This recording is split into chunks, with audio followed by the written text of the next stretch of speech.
ఆ గాడిద మీద కూర్చోగానే గాడిదకు విలువ వచ్చేసింది. స్తోత్రం కలుగును గాక. గమనించని దేవుని సంఘమా, ఆ రోజు ఆ గాడిదకు అంతవరకు కట్టబడి విలువ లేకుండా ఉన్నటువంటి ఆ గాడిదకు విలువనిచ్చింది ఎవరయ్యా అంటే యేసు ప్రభులు వారు కూర్చున్నారు గనుక, యేసు ప్రభులు వారు ఆ గాడిద మీద బట్టలు వేశారు గనుక, యేసు ప్రభులు వారు ఎక్కి ప్రయాణమై చేస్తూ యెరూషలేముకి ప్రవేశిస్తున్నారు గనుక, కట్టబడి బంధించబడి ఏ మాత్రం విలువ లేకుండా, ఏ మాత్రం కూడా సంతోషం లేకుండా ఉన్న గాడిదకు విలువ ఎందుకు వచ్చిందయ్యా అంటే యేసు ప్రభులు వారు ఆ గాడిద మీద కూర్చున్నప్పుడు. స్తోత్రం కలుగును గాక. ఆ గాడిద చుట్టూ చూస్తుంది, ప్రజలందరినీ చూస్తుంది.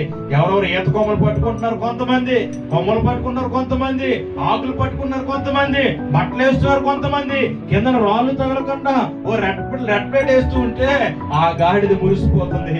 అయ్యో నా బ్రతుకులో ఇంతవరకు నెమ్మది లేదు, అయ్యో ఇంతవరకు నా బ్రతుకులో శాంతి లేదు, ఇంతవరకు ఇంత యోగ్యత నాకు లేదు, విలువ లేని నాకు అయ్యా నువ్వు కూర్చోగానే నాకు విలువనిచ్చావు, నువ్వు కూర్చోగానే నా బ్రతుకు మారింది, నువ్వు కూర్చోగానే నా విలువ మారింది, నువ్వు కూర్చోగానే ఎందుకో ఉపయోగం లేని నన్ను నా వానర అంతవరకు కూడా విలువ లేకుండా చూశాడు. అయితే రాజా నువ్వు కూర్చున్నావు గనుక నాకు విలువ వచ్చిందయ్యా అని ఒక గాడిద దేవుణ్ణి మహిమపరుస్తుంది. స్తోత్రం కలుగును.